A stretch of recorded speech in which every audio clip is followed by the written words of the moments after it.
Hi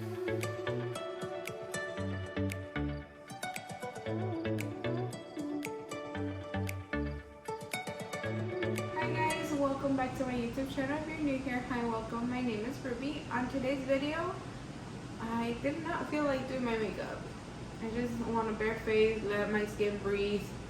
As you know, I am a first-time mom, and my baby is now 10 months. That's so crazy. I remember when I was like crying on my video how scared I was to be a mom and telling you guys that I was pregnant.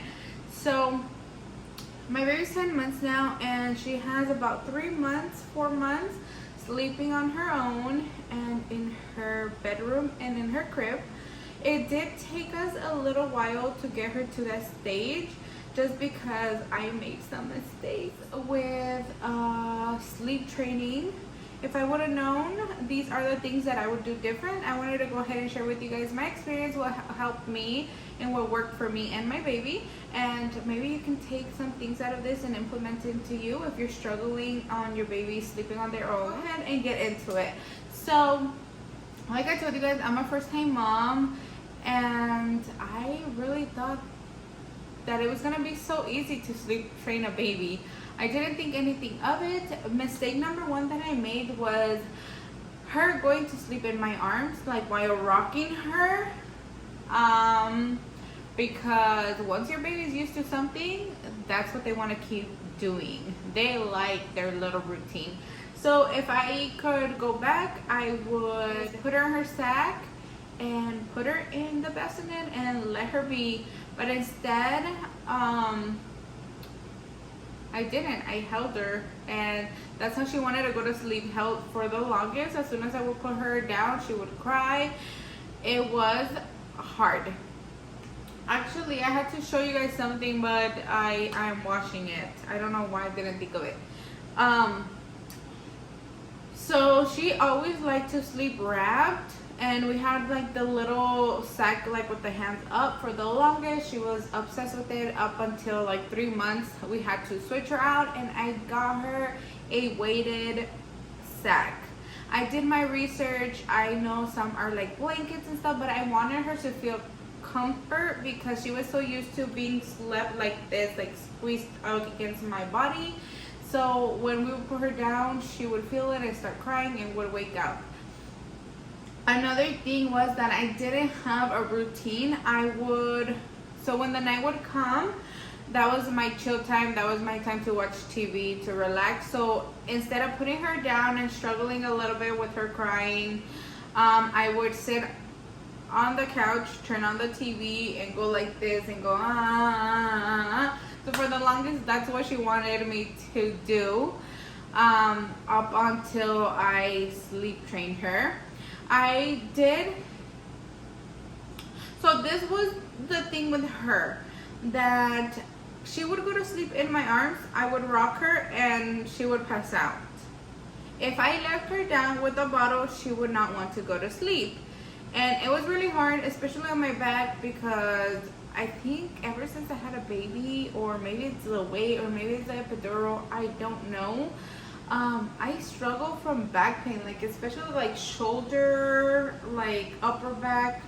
It burns. It's like a burning sensation, which I never had before, unless I was like standing up for like 12 hours. So yeah, it was really, really hard. So when I was like, you know what, I'm tired of this, I want her to go to sleep on her own, that's when all the cryings and all the tears came out. So I tried to do the crying out method, but not really. Like I tried, but I couldn't like let her cry. So I did like I don't know what you call it, but basically I would go in every 5 minutes and reassure her that I was here. But this girl is stubborn, so she would just not stop crying at all. And she would cry like if I hit her, or like with all these emotions that would like break my heart. And I would go in and I wouldn't pick her up, and I would be like, I'm right here, I love you, everything's gonna be okay, like good night. And nope. I would even put her like with the bottle and would be like, okay, maybe that suits her and lets her go to sleep. Maybe that suits her and puts her to sleep. No, homegirl would drink the whole bottle and then would start crying and I would have to go get her. So we did that back and forth till she was, honestly, I wanted her out of my bedroom to her own like crib and everything by like 3 months, but we procrastinated and we didn't buy the baby's mattress, and my husband didn't make the crib till like she was 6 months. So by then she was so used to something, so I know that if I would have started before her realizing, because when they're baby you can still switch things up for them, but once like they know things and realize things, it's like a little bit hard to change things. So what I did was that I would make sure she was really tired. So before she went to bed, I would let her play. We have the playpad right behind me. I would let her jump around in the bouncer and then play in the playpen and run around, so she would get tired. If she was napping, let's say at 5 and her bedtime was 7, I wouldn't let her take that last nap anymore. So I would just try to drag it out and make sure she was really, really tired. Once I knew she was really tired, starting to get like fussy and, you know, they start crying, everything bugs them. So I started showering her at night. I would shower her every night. Yes, it was harder on me, and I would have to like be like, oh my god, like make dinner, do this, do that, and it was like a sacrifice. Just because I was so used to like chilling on the couch and like that was me time when my husband came. Another thing is that for the longest, our routine was when she was little that once my husband comes home from work, he eats, he unwinds, then he goes and plays video games. So we would just leave her in the swing and she would just start rocking and go to sleep. And that was amazing. But then once she started to like realize things, we couldn't do it anymore. So I didn't have my alone time anymore. Once he came home, it was still me having to take care of the baby. So that just became a little overwhelming, but I think that's where I messed up, and that's when I started to like hold her and watch TV at the same time.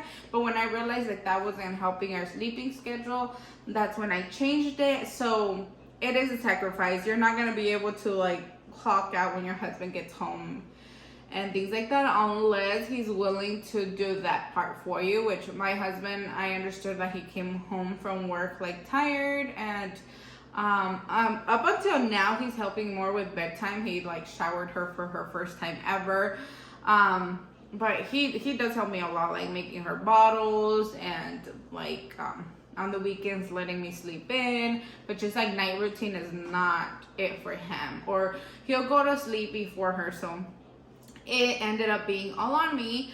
So back to what I was saying, I began to take her warm showers, lather her in lotion. I have this lotion where I showed you guys before, I think. It's from Shea and butter, or Shea, I don't know. I'll put it on here. It's like a night lotion. It like soothes them. And then sometimes if she was a little fussy and stuff, I would give her té de manzanilla, chamomile tea. It just like relaxes them. It helps them like with gassiness, and I would just give her that before bed. And I started, so we still, at this point we're still in the bassinet. So one of my lifesavers was this weighted sack that made her feel like protected, that made her feel warm. Like as soon as we bought it, the first night, like she fell asleep throughout the whole night, because this girl was waking up every time during the night when she didn't feel us or when she moved around and stuff. So that helped a lot. And then switching her over to her, so then once we established that routine, we would do it every day, like even weekends. There was no day off that she would shower. So then when she got sick, because, you know, winter time came or whatever, she would get really congested and stuff. So I would just shower her one day yes, one day no. But I still did that routine of getting her tired.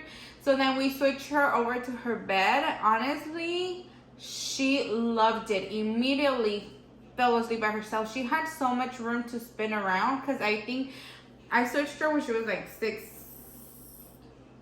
months, because she's like 4 months into sleeping by herself. She loved it. She's now like a face down sleeper. She sleeps like this. She moves all over the place. Literally, I lay her down like this, she appears this way. So she really, really enjoyed it. But if I could, I would have gotten her into her crib at 3 months. Some people like to wait 6 months, but if you want to, and if you follow like safety precautions and all of that, your babies can sleep by themselves. What else? But yeah, so now what I do is and I'm not telling you she is perfect and sleeps there without crying here and there. She still sometimes needs me to soothe her, and of course she's still a baby, so I will soothe her, but we don't do that every night. And one thing that I love is that she sleeps through the whole night. No more bottles. She wakes up, she probably goes to sleep sometimes at 7 and wakes up at 7 and then has a bottle. Like, I don't wake up through the night. There is days that I do, which is, I don't know, out of the month, probably 1 or 2. But it's amazing. It does take, like I said, sacrifice on ourselves to like, oh my God, I'm so tired, I want to go to bed, let me just put her in bed with me. No, like, it takes that sacrifice to be like, okay, I'm gonna set this routine, and it's gonna be hard on you, but it's gonna be for the best at the end of the day. I love it. I love sleeping on my bed without having a baby next to me, because she is a crazy sleeper. And I have a queen bed, and for some reason the 3 of us don't fit in there. So I love not sleeping with a baby in the room. It just feels much better. Sometimes I do, I'm like, oh, I want to cuddle. So we will cuddle during the day of sometimes we will cuddle like during the day.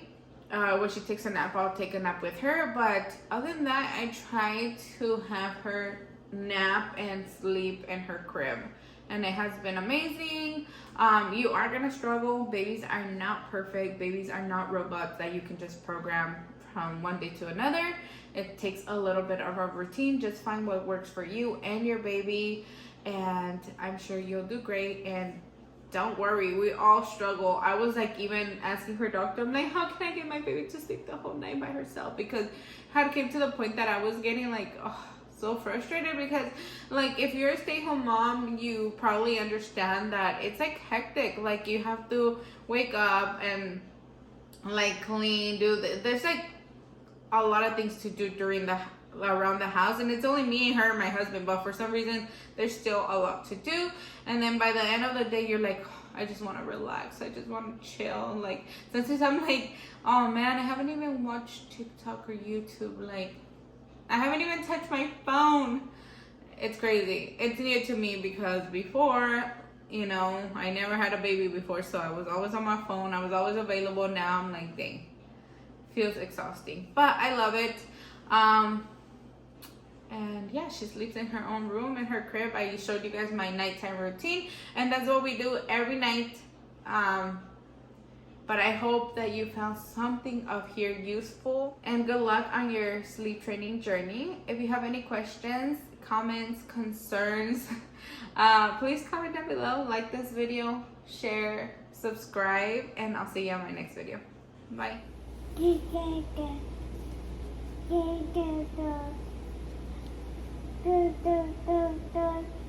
Bunny loves to eat pretty flowers even during summer showers. Bunny's so soft. She has a little tail. Uno, dos bunnies. Those bunnies. Oh.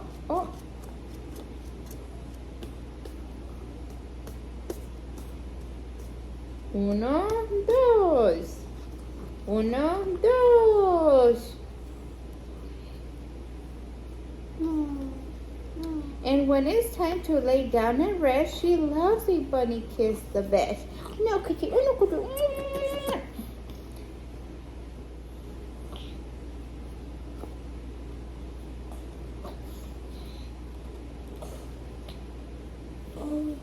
This is her sack. It's okay. Say good night. Good night. Take your titi. We're going.